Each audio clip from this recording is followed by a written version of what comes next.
The letters were small and uneven, pressed into the white margin of an electronic scan, as if written in a hurry.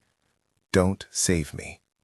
Under fluorescent glare, the words seemed almost diplomatic.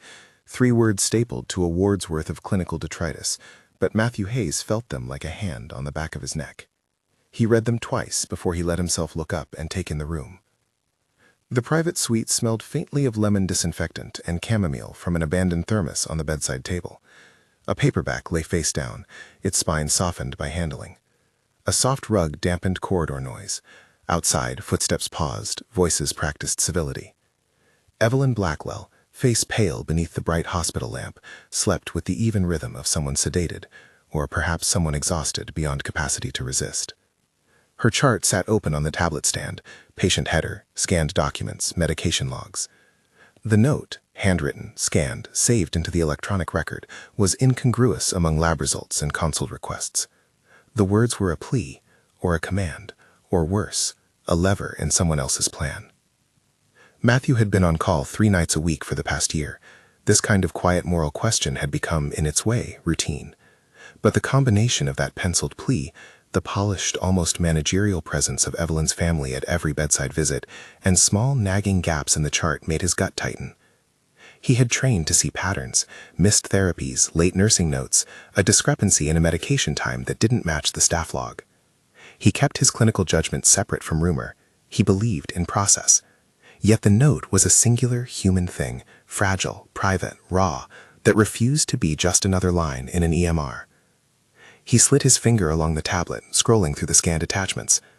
There was the advance directive, a standard form filled in months earlier, a signature, a notary stamp. There were progress notes and a nutrition consult, each with timestamps. There were orders, intermittent boluses of a sedative, charted at the bedside by nurses, but with administration times that didn't always match the documented staff on duty. There was an entry, thin, clinical, that bothered him most. Patient prefers comfort care. Family engaged. The scanned note sat like an annotation to an unfinished argument. He closed the tablet and stepped back so the bed blocked the room from the doorway. His reflection in the window showed a man tired from the shift at hand, but precise in the way he moved. He told himself this was what ethics looked like at 2 a.m, noticing, cataloging, refusing to let an oddity slide until its source could be confirmed. He sat, palms on his knees, and let the sterile, lemon air fill his lungs. From the corridor came the muffled clack of the nurse station keyboard, and for a moment, life resumed its hospital tempo. "Dr. Hayes." Leela's voice at the door was soft. She was a night nurse who kept to the margins, the kind who collected details other people overlooked. She wore the same blue scrubs he'd seen for months. She had the steady look of someone who had learned to protect patients by being invisible to the families who wanted to manage them. "Yes," he said. She closed the door behind her and moved to the medication cabinet with a practiced small motion, as if doing so could make the world less chaotic. "I wanted to mention Evelyn's sedation. Titration's been odd. There were a couple of late ones last week. I logged them as is, but—" She looked at him. Her voice dropped. "Where?" Matthew asked. "In the med administration record, you can see the timestamps. The match shows med given at 23:10, then again at 02:45. But the bedside sheet I signed says I was off at 2200. Someone else signed on. I flagged it. Risk pulled the incident, but—" "You flagged it was Risk?" he asked. "Yes, but they closed it as family preference and labeled it comfort measures because the proxy we have on file says so. She stopped. The room felt suddenly small.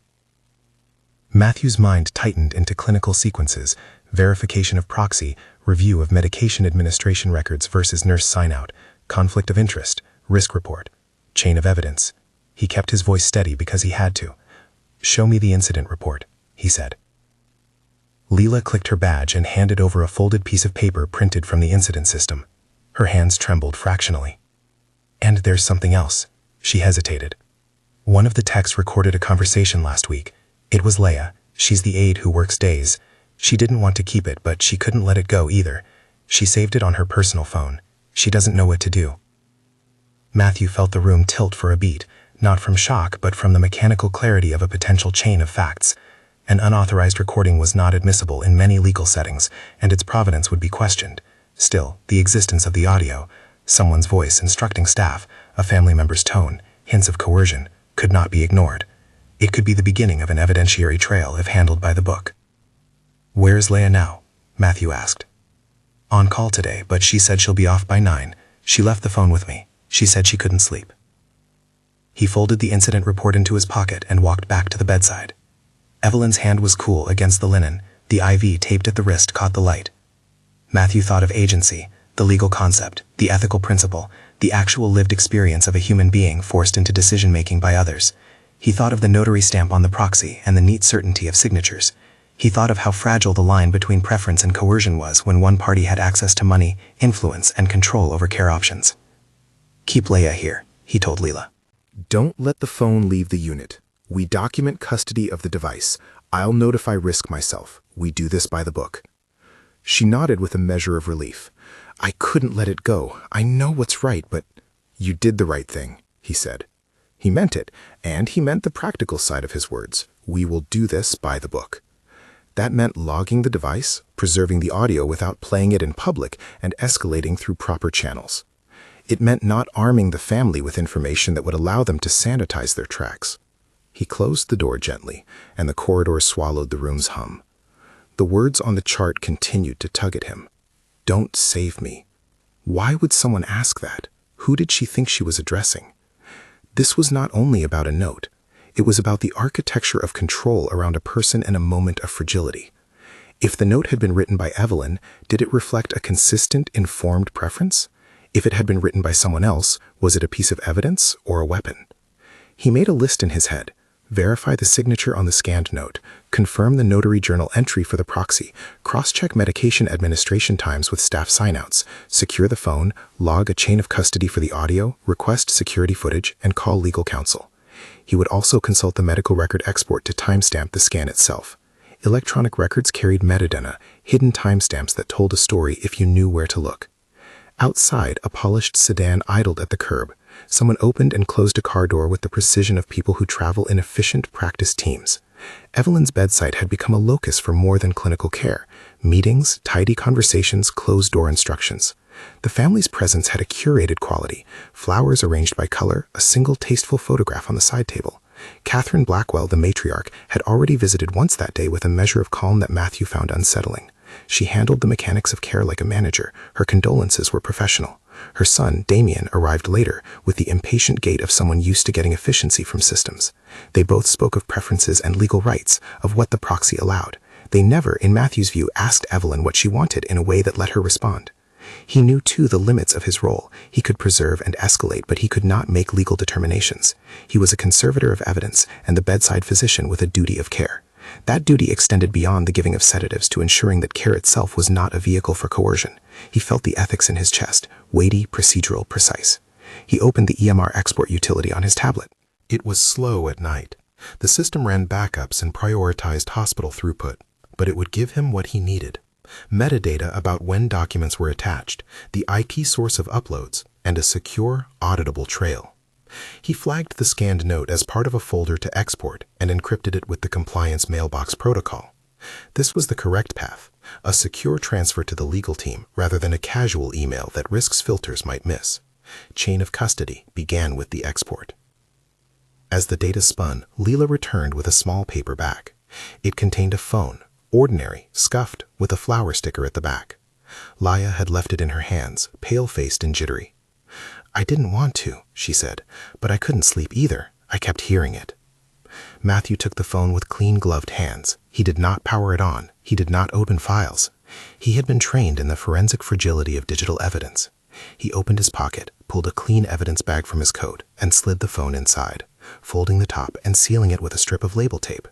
On the tape, he wrote the date, time, and his name in black marker, evidence log. He signed the incident report and stapled it to the bag. "Do you trust me to do the right thing?" he asked Leia. She nodded, small and fierce. "I trust you." Good. He felt both burden and relief. Preserving the device intact meant that, if needed, law enforcement or legal counsel could extract the audio with chain of custody intact. Improper handling could render the recording worthless in a court of law. This was not drama, it was technique. Evidence was an instrument of justice only when it bore the stamps and signatures showing that no one had tampered with it.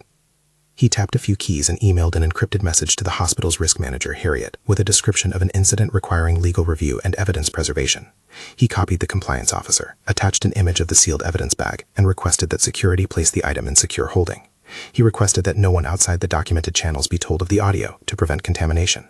The system generated an automatic confirmation and a ticket number. Harriet replied within minutes, "Received, holding with security. Please preserve any supporting documentation and avoid disclosure." Chain of custody had begun. Matthew stepped out into the corridor. The night air smelled of recycled central air, and the hospital had an odd intimacy at this hour, nurses in low voices, an orderly moving a nightly cart of supplies. On the wall, a poster about patient rights emphasized dignity and choice. Matthew thought about dignity as something both aspirational and procedural. We said the word, then built systems to enforce it. He found an empty conference room and called Avery Blake, the lawyer he sometimes advised when things could tip into legal territory. Avery answered on the second ring, an even voice, familiar with hospital procedure and comfortable with the slow, bureaucratic machinery of protective orders. "Matt," Avery said, "you sound like daytime in a night call." "Not quite. It's Evelyn Blackwell. There's a scanned handwritten note in her chart, 'Don't save me,' and discrepancies in the med times. A nurse turned over an audio device that may have recordings of family directives." Avery inhaled. "Don't save me? Written by her?" "I don't know. The scanned note is in the EMR. There's an advanced directive on file and a notarized proxy. But the more I dig, the more things don't line up. Med administration times, therapy consults canceled on short notice, a few entries flagged as family preference. I need counsel on preserving evidence and on whether we should request a court hold." Avery was the kind of lawyer who loved procedure. Preserve everything. Export the EMR metadata. Chain of custody on the phone. Good. Do not play the audio publicly. I'll request a preservation letter and advise on whether we file for an emergency injunction to prevent transfer or modifications. If there's a recorded voice pressuring staff, particularly if we can show it influenced care, that's serious. Not necessarily criminal immediately, but it calls for immediate protective steps. Matthew felt the relief of movement. When the law began to turn its gears, institutions had to react. "I already logged an incident with risk," he said. "Device sealed, exporting files now." "Good. Also, double-check the notary journal for the proxy. Notaries keep physical logs with times and signatures.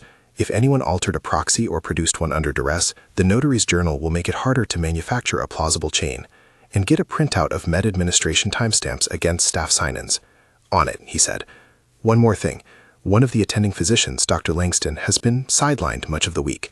He was on a leave of absence for a family matter. He hasn't been around. But his name's on some orders." Avery's voice got quiet. "Place a hold on any transfers. If this involves a transfer to a facility under family control, we need to stop it.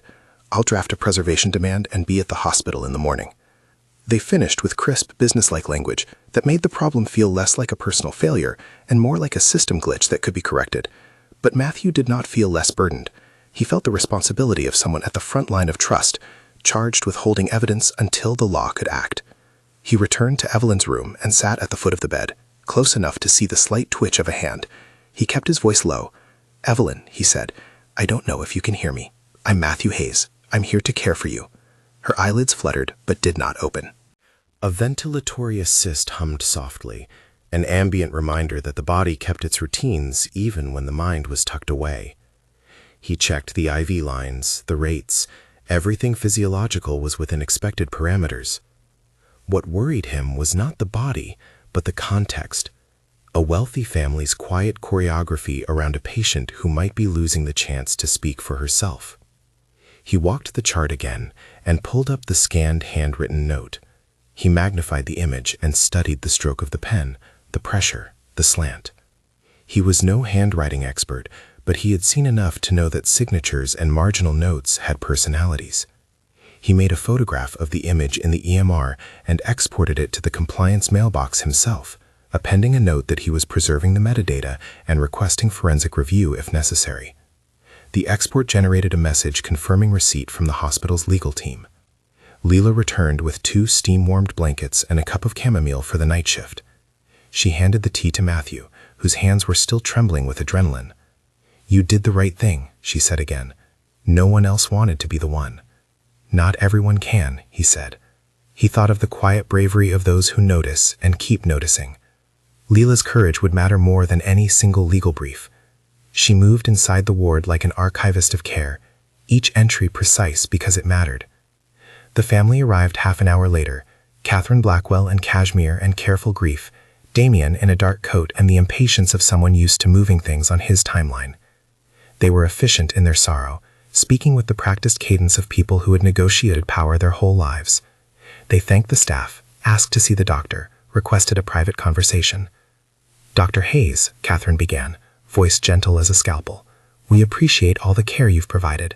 Evelyn has always had her own mind. We have the proxy and the directive here. We trust the hospital's discretion." Matthew listened. He did not reveal the audio, the sealed phone, or the export. He held to the procedural path, not because he distrusted them as individuals, but because the path preserved the possibility of clarity. "I won't discuss the chart in front of you," he said. "If you have questions about the proxy, the legal team can verify. For now, if there are concerns about her comfort, please speak with Risk or with legal counsel. We have protocols to ensure her wishes are respected." Damien's jaw tightened. "Is there something wrong with the chart?" "It's flagged for review," Matthew said. "I'm preserving documentation. The hospital will follow its standard process. If there's anything you want to provide, please do so through legal channels." There was the faintest quickening in Damien's eyes, an impatience that smelled like calculation. He had presence and money. Those were not crimes. The problem arose when presence and money were used to alter the architecture of someone's care. Matthew kept his voice even, his posture respectful but firm. He had to protect the patient from the possibility of being managed as an asset. They left with their professional condolences and promises to return in the morning. Catherine's hand on Evelyn's blanket was brief, courteous, efficient. Damien's departure left a small vacuum of energy, as though someone had diverted a current of power away from the bed and into the corridor. After they left, Matthew sat with Leela and Leah in the staff room. Leela had a printed copy of the incident report. Leah had tea. Matthew asked questions about the audio without prompting them to play it. He needed to document chain of custody choices and rationales. "Did you hear a voice on the audio instructing staff?" he asked. Leah nodded. "It's him, Damien. He tells the aide to keep her under until the paperwork is sorted. He says not to wake her. He says it's important the lawyers sign first." He felt the sentence like a cold compress to his chest. If the recording said that, and it could be authenticated, if the timing correlated with medication administration, then the family's intentions, at least Damien's, would be exposed as more than mere preference. "Did you record the date and time the audio was made?" Matthew asked. "Yes," Leela said. "It was dated on her phone. The file timestamp matches the day the meds were given late, but the phone's clock can be wrong. The EMR timestamps will be crucial." "Exactly." Matthew drew a line in his notepad. Audio timestamp, med administration time, staff sign-on, notary journal entry, proxy signature authenticity. "We avoid playing the audio outside of secure channels. We keep it sealed. We request the security footage for the time of the entries. We can cross-validate staff sign-ons with the card access log that will corroborate or refute the sign-in entries." "Are you going to call the DA?" Leah asked, voice small and unsure. "I don't want anyone in trouble. I just wanted her to be safe." "No, not yet," Matthew said. "We follow the hospital escalation first. Risk and legal will assess whether to involve law enforcement. My priority is to protect Evelyn and preserve the evidence in a way that will stand up if the courts need to see it. Jumping to the DA without a solid chain of custody could ruin everything." There was a moral ache in the staff room as they sat in the dim light. The staff had done the right thing by preserving the phone. They had done something courageous by bridging the gap between noticing and acting. It would cost them, potentially their relationships with the family, maybe even their jobs if the family retaliated. The cost of silence, though, felt higher. He drafted a limited email note to Harriet in which he attested to the sealed device and to his export of the scanned note. He requested that security collect the physical chart and place it in a legal hold box. He requested an audit of the EMR import logs, metadata that would say who uploaded what and when. The system responded with a ticket number. The machine had the reassuring cadence of bureaucracy. The next morning, the hospital's legal counsel, a compact woman with a brisk tone, appeared at the bedside. She listened to Matthew with the focused attention of someone who had spent years translating the messy human world into the tidy language of legal remedy. She asked precise questions about chain of custody. She asked if Matthew had any reason to suspect that the proxy was forged or coerced. He answered only what he knew: that the notary stamp existed, that a scanned note had been uploaded, that a sealed phone existed in security holding, that medication administration times were not matching staff sign-ins. She nodded and prepared a plan. "Sir," she said quietly, "we will preserve the chart, request the notary journal, secure the nurse sign-in logs, and seek an emergency hearing if the evidence suggests undue influence. In the meantime, we'll place a temporary hold on any transfer. We will also request an independent neurological assessment if there's any question about capacity. Matthew felt the relief of action. The machine was turning. But the family's influence ran deep. They had lawyers and wealth, and they knew how to navigate institutions. The legal counsel's plan had to be airtight. "Please," he said, "be careful not to alert the family to the evidence we have. If they sanitize devices or replace paperwork, we will lose the trail." "Understood," she said. "We will handle it through proper legal channels." He watched her leave and felt the weight of permission. They would not act alone. The law would step in when the hospital had completed its preservation tasks. That afternoon, a summons arrived from the security office. The sealed phone had been logged and placed in a secure evidence locker. The notary journal, an old-fashioned leather-bound book from a downtown notary service, was requested by legal. The hospital liaison said they would contact the notary directly. Matthew reviewed the exported EMR metadata and found something disconcerting. The scanned note's upload time was earlier than the time indicated on the printed proxy. It suggested a sequence. The note was created, scanned, and uploaded, and then a proxy was presented. It raised a question rather than an answer. Had the note been prepared in anticipation of the proxy? Was it reactive? Was it authentic? He cross-checked medication administration against the staff sign-on log. There were entries, blips, that did not align. Someone had charted medication at times when the staff roster did not show a nurse present. There were also abbreviations in the notes that matched a shorthand used by some agency staff who worked odd shifts. The pieces, the note, the audio, the med times, the proxy, lay scattered like parts of a device someone had attempted to assemble. Matthew called a colleague in the pharmacy to request the audit trail on the sedative orders. Pharmacists kept logs of when medications were dispensed. The pharmacy system could tell him when a med was withdrawn, even when an administration was charted later. The pharmacy liaison agreed to produce a report. It would take time, but the information could illuminate whether meds were being delivered before the family was present, or in a way that suggested active management. He went back to the bedside to speak, softly, to Evelyn. He placed his fingertips lightly on her knuckles. "I don't know if you can hear me," he told her. "I'm here. We will make sure your voice matters." He had been careful to keep his language free of conclusions. He knew the danger of turning suspicion into narrative without proof. He also knew the human obligation to act when evidence suggested potential wrongdoing. The boundary between clinical care and legal advocacy was narrow, yet necessary. Late that afternoon, Leah was escorted away to speak with a representative from the hospital's compliance office. She was nervous but determined to cooperate. Leela stayed close to the unit. Matthew stood in the corridor and watched them go, feeling the slow accrual of a case against an architecture of power.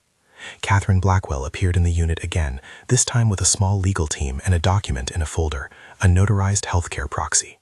She presented it with the assurance of someone who knew how to use documents as shields. "This is an order," she said. "Everything we've done has been to honor Evelyn's wishes. We expect full cooperation." Matthew kept his face neutral. "We will review the proxy through the hospital's legal channels," he said. "We're placing a temporary hold on transfers until we can verify all documentation and ensure there has been no undue influence." Catherine's smile thinned. "Is this necessary? We're trying to move her to a facility for comfort care." "Comfort care can be appropriate," Matthew said, careful, "but the standard is that the patient must be informed and capable of making that choice, unless documentation clearly indicates otherwise. We're reviewing to be sure."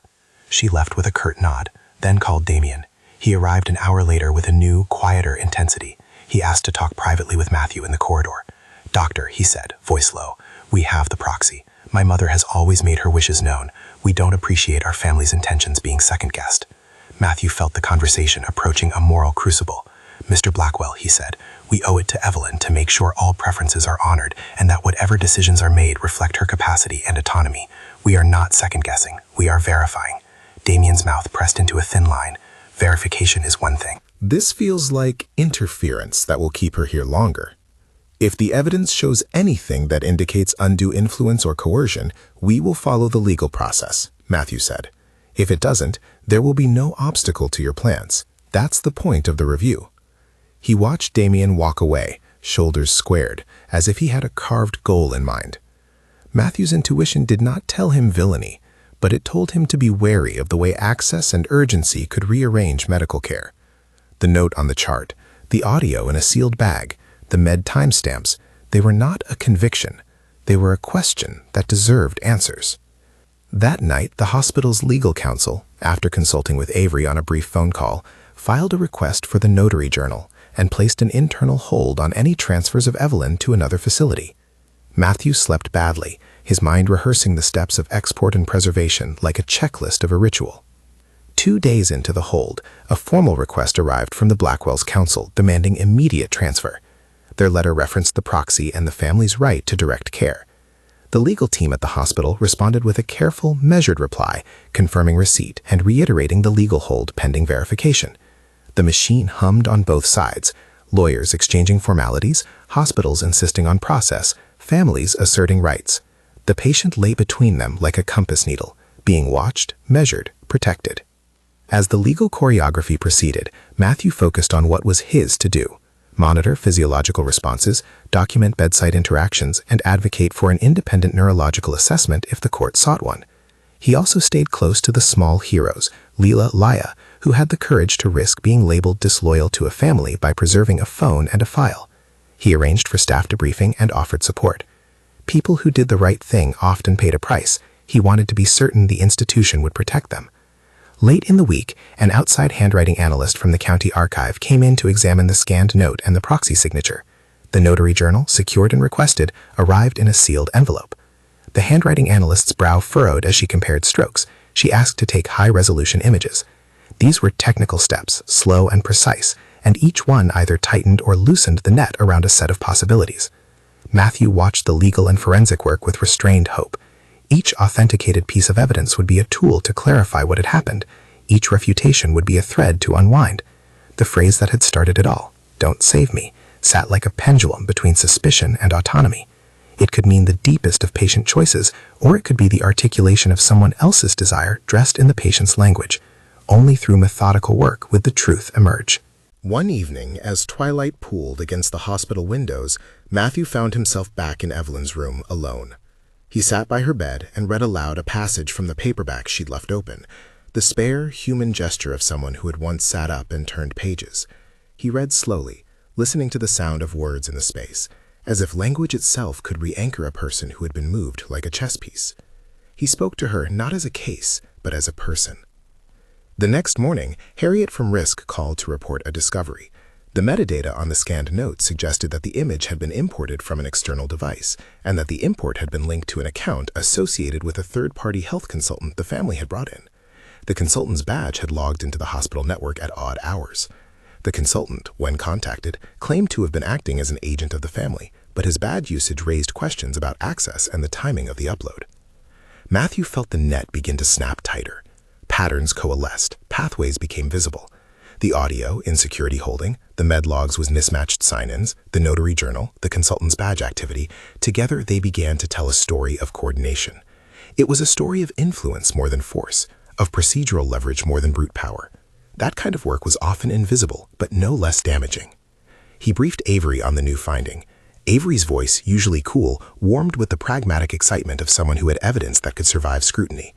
"We will request a forensic export of network logins and correlate it with the time the scanned note was uploaded," Avery said.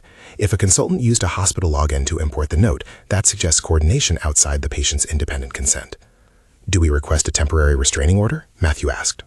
"Not yet. We build the paper trail. If the paperwork suggests coercion, if the audio is authenticated and timestamps align with medication administration that suppressed responsiveness, then we can file an emergency petition for guardianship review and an injunction to prevent transfer. We need to move deliberately."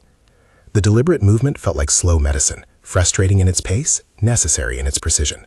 In the meantime, the family mobilized. Private counsel sent letters, the matriarch visited with new flowers. The public face of grief remained polished. Behind it, documents and badge logs started to open little doors into timing and intent. One afternoon, Matthew received a copy of the audio file extraction request from the compliance mailbox. It had been routed to an independent digital forensics unit the hospital had retained for incidents involving potential legal exposure. The forensics team would not publicly play the audio. They would preserve hash signatures, create a verified copy, and document every action they took. A day later, the forensics team confirmed their receipt of the sealed phone and logged the chain of custody the same way they'd logged the EMR export. The small boxes with labels and signatures multiplied into a lattice of proof. As the evidence architecture grew, a parallel process occurred at Evelyn's bedside. The treating team, without playing the audio at the bedside, started to observe and record signs of responsiveness. Small things: a slight squeezing of a hand on request, tightening of a brow when an old song played, intermittent eye-opening with inconsistent following of a face. The clinicians documented these moments meticulously, because if capacity assessments were to be credible later, the court would want measured observations. The week grew into the hospital's ritual of procedural defense. The legal hold remained in place. Security monitored the unit. The notary's leather-bound ledger sat on a secure shelf, while a legal assistant phoned the notary for clarification and a timestamp. The handwriting analyst sent a preliminary report, noting distinctions between the pressure and rhythm of the scanned note and the signature on the proxy, small differences that did not yet confirm anything, but invited closer scrutiny. Evelyn Blackwell filed a complaint with the hospital administration about the hold. Her letter was polite, insisting on her family's rights and raising the specter of delay and compassionate care. Damien, increasingly restless, demanded that the hospital act more quickly. He spoke to administrative assistants, to case managers. He tried to reframe the narrative as an institutional delay rather than an investigation.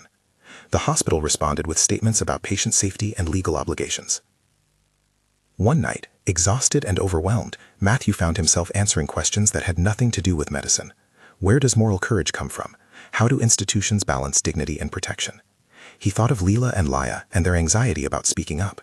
He thought of Evelyn's small private note, the 3 words that began everything, and how documentation could be both a patient's voice and a device in someone else's hand.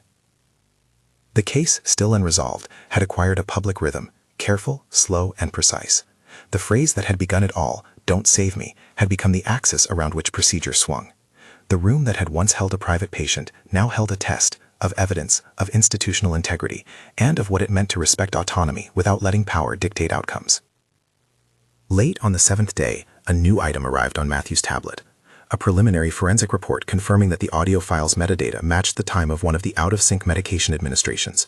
It did not yet authenticate the speaker's identity beyond a human ear recognition, and it did not place legal burden on anyone. But the correlation existed: an audio file, a timestamp, a medication log discrepancy. The hospital's legal team convened a meeting to decide on the next step. The urgency of the case sharpened. As they prepared to move from preservation to legal action, Matthew stood at the nurses' station and watched nurses move through their tasks with a practiced grace. He felt the moral gravity of the next actions, how they would use the evidence, who they would alert, how they would ensure the safety of staff who had done the right thing. The mechanics of justice were about to click forward. The question, why would she beg not to be saved, had begun as an intimate, private thing. Now it was becoming a test for a system. He went back to Evelyn's bedside and, without drama, took the chart and placed one hand on her folded fingers. "We're working on this," he whispered. "I won't let your words be used to take your voice away." Outside the room, a security officer closed a lock on a cabinet that contained the sealed phone. In the evidence log, a new line appeared: "Forensic analysis requested, chain of custody intact." The legal counsel readied an affidavit. Avery wrote a preliminary petition. The notary journal pages awaited examination. The family, sensing pressure, gathered their attention and prepared to answer. The chart's 3 words had done what 1,000 polite conversations had not. They forced the hospital to look carefully. They forced medicine and law into an uneasy partnership of protection. And in doing so, they set in motion a sequence that would test wills, systems, and one woman's fragile voice.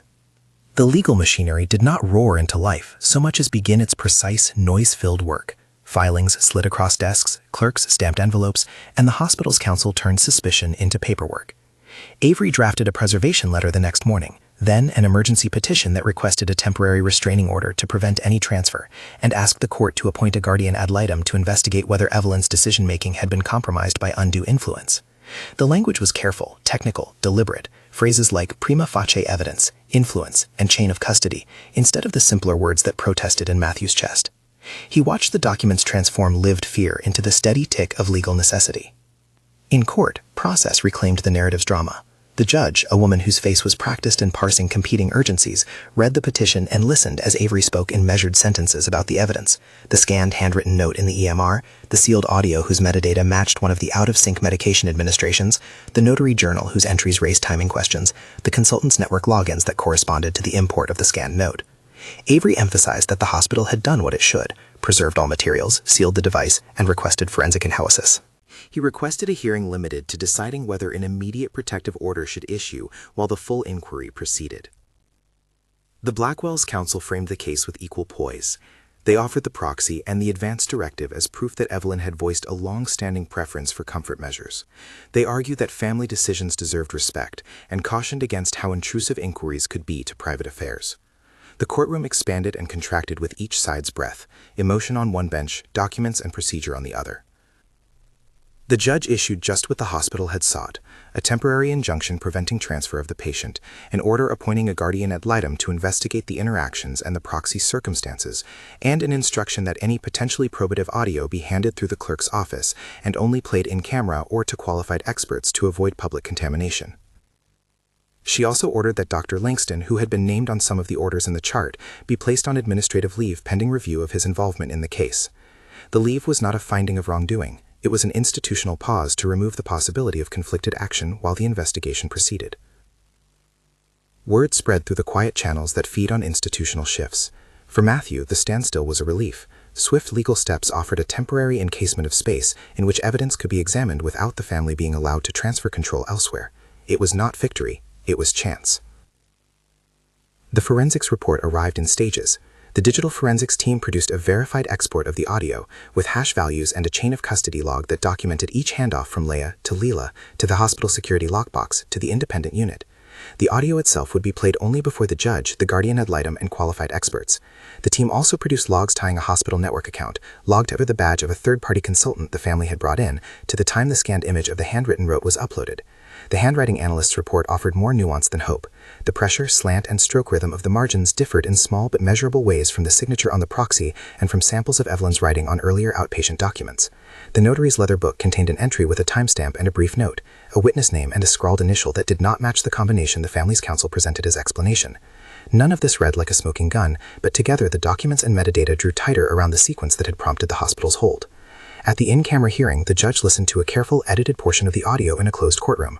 The audio's admissibility had been preserved by meticulous chain of custody work. The forensic team had documented every transfer and produced certified copies and hashed files.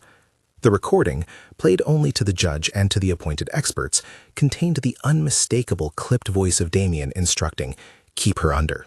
Don't wake her until the lawyers sign. We need her still." It was a voice that could be contested in identity through later expert voice analysis, but in the immediate here and now, the cadence and timbre read to those present like the recorded words of someone directing care. Avery presented that excerpt not as a verdict, but as support for placing a neutral guardian and an independent neurologic examiner onto the case.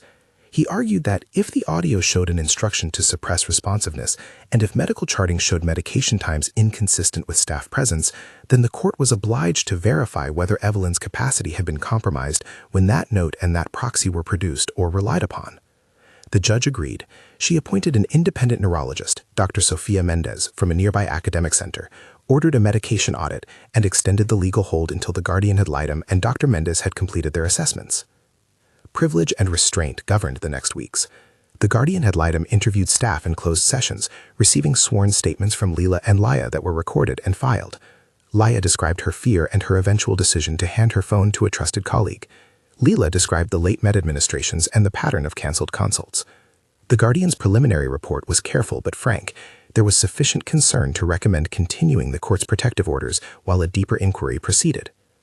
Dr. Mendez arrived with an equipoise that combined clinical rigor and courtroom care. She performed bedside tests the way a scientist reads a star chart, small, repeatable tasks that, when recorded across time, yield a pattern. She asked Evelyn to squeeze her fingers, to follow a pen with her eyes, to blink twice on command. She timed stimulus response, recorded spontaneous reactions, and observed fatigue patterns.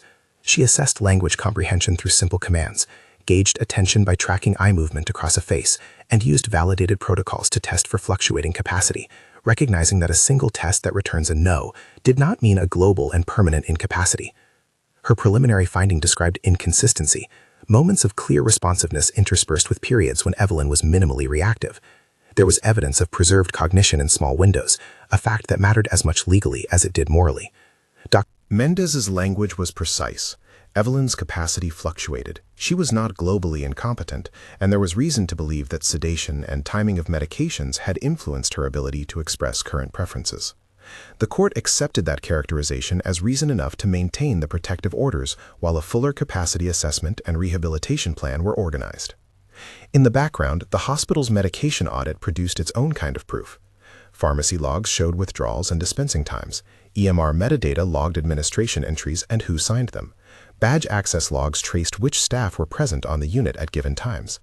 There were anomalies, medications withdrawn and charted at times inconsistent with assigned staff sign-ons, entries that matched agency shorthand, a consultant's badge logged on the station from which the scanned note had been uploaded. None of these items proved malicious intent on their own, but taken together they supported the court's decision to restrict transfer and to appoint oversight. The Blackwells' public posture shifted in tone. Where once they had spoken in polished grief, they now began to speak with the compressed annoyance of those who feel thwarted by process. They decried bureaucracy as delay, they cited dignity and prior wishes. Damien's public statements, submitted via counsel, focused on trust in the family's interpretation of Evelyn's values. In the small spaces of deposition and hearing, though, the evidence's weight altered private calculations. Trustees, once secure in their autonomy, found doors closed that previously opened for them. That was the first of the title's reckonings, that the chart and the evidence that clustered around it could become leverage against leverage. It did not, in the courtroom's language, destroy a person. It curtailed a plan. It demanded that power yield to process. With the court's orders in place, a different kind of work began: rehabilitation, slow and deliberate.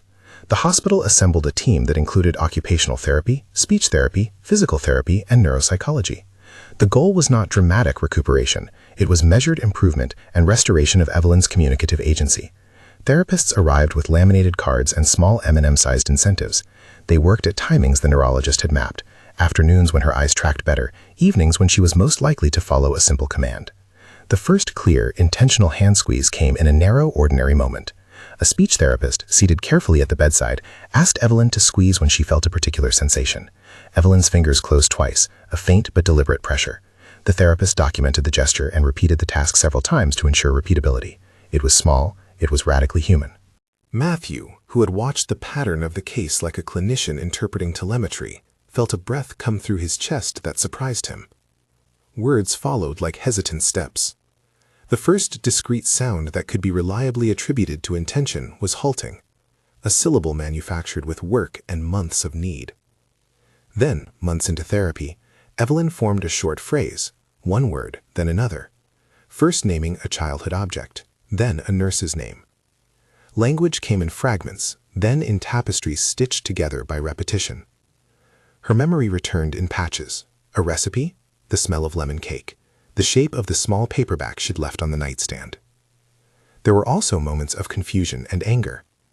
When she first learned, in conversation with the guardian, that a note bearing "Don't save me" had been uploaded to her chart, she was aghast. She had written that phrase once years earlier in an emotionally complicated letter, not as an instruction about current care, but as an expression of despair, then mitigated by other directives. She recoiled when she thought her words had been used to finalize a plan that others favored. The guardian ad litem's interviews and the court's forensic work revealed that the timing and context of the note's upload and the introduction of the proxy had not matched Evelyn's moments of coherent current preference. That mismatch became a moral hinge. Evelyn, as her ability to communicate improved, expressed horror at the idea that anyone might use a moment of suppression or a past sentence as a lever to close off her future choices. Her recovery was not about theatrical triumph. It was about reclaiming language long enough to say, with a voice that trembled and then steadied, "I did not want them to decide for me." The legal consequences that followed were administrative and reputational rather than criminal. The guardian ad litem's formal report filed with the court described a credible pattern of undue influence and procedural manipulation.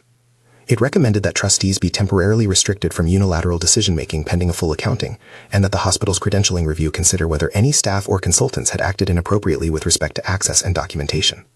The court accepted those recommendations. Trustees' immediate authority over transfers was constrained. The hospital placed Dr. Langston on extended leave while it conducted an internal review into how orders had been entered and by whom, and the family was required to present any contested paperwork, notarizations, or consultant logs for independent verification. None of these actions read as a theatrical fall. The Blackwells retained the social capital their lives had built, and Damien continued to move through the world with advantage. But where they expected quiet control, they now encountered layers of oversight. Their plan, whatever its motives, had been interrupted, exposed to bureaucracy and scrutiny. That interruption brought the title's destruction, not physical ruin, but a dismantling of the facade of uncontested authority. During the month that followed, Evelyn's progress remained incremental. She learned to answer yes-no questions reliably.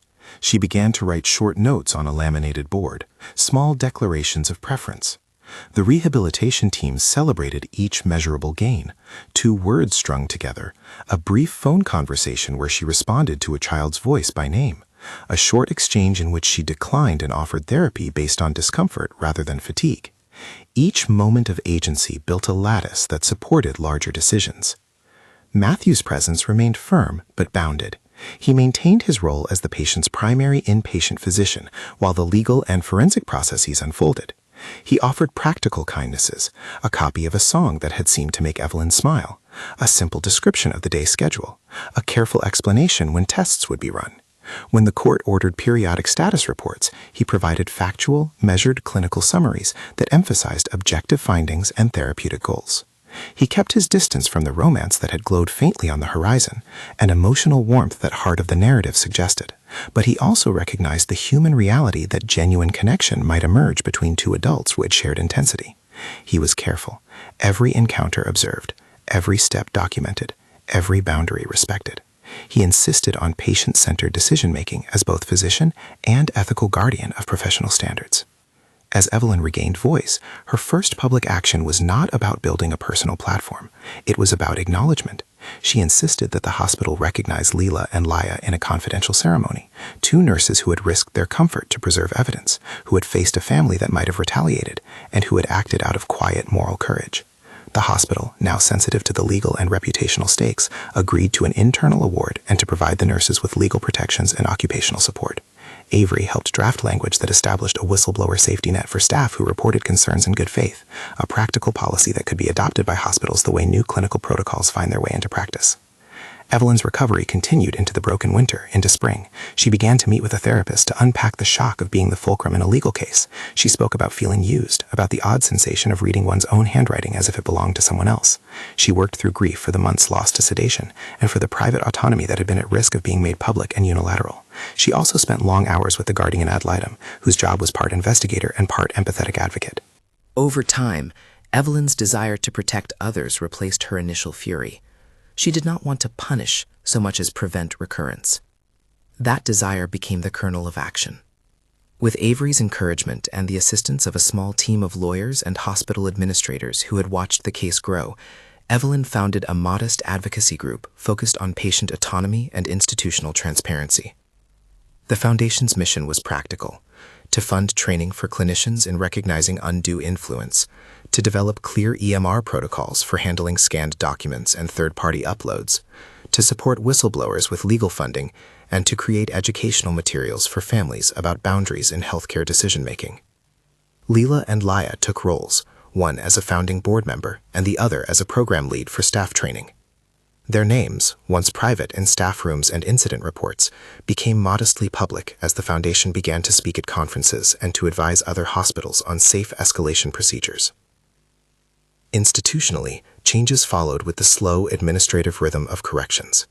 The hospital implemented hardened requirements around EMR uploads, multi-factor authentication for imported documents tied to staff IDs rather than consultants' badge accounts, a mandatory notary verification process that required direct confirmation with the notary's ledger, and a recorded chain of custody statement for any document introduced by an external agent, and a strengthened legal preservation protocol when staff suspected undue influence.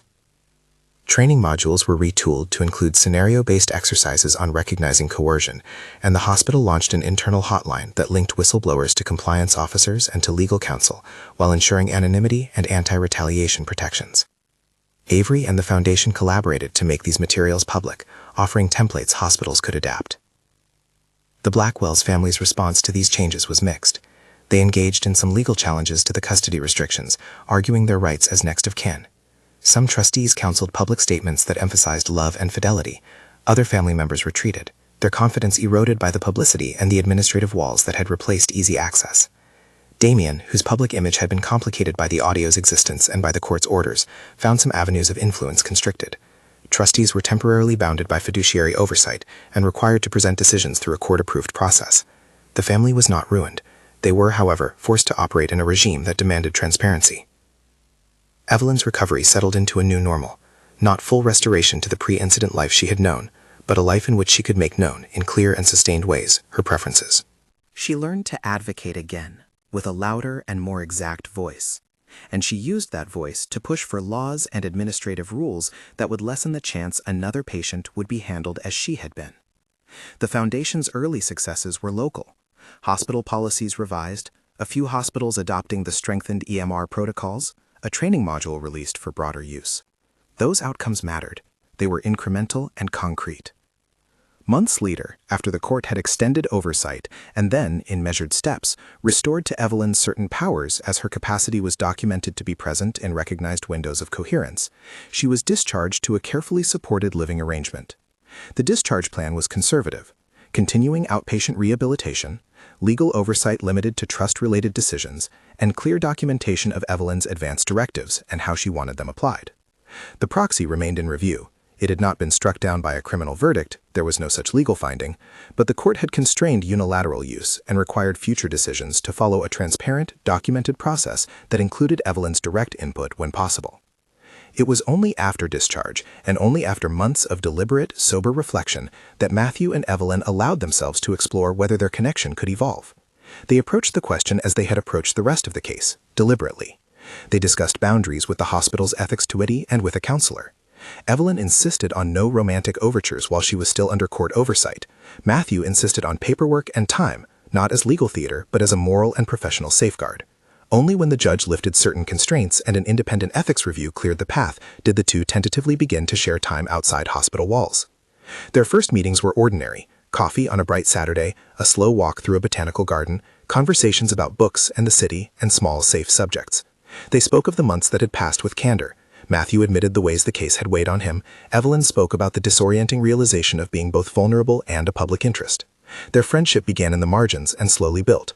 Romance, if it blossomed, did so as a consented, adult, fully independent choice, one that both had ensured was ethically permissible and emotionally authentic.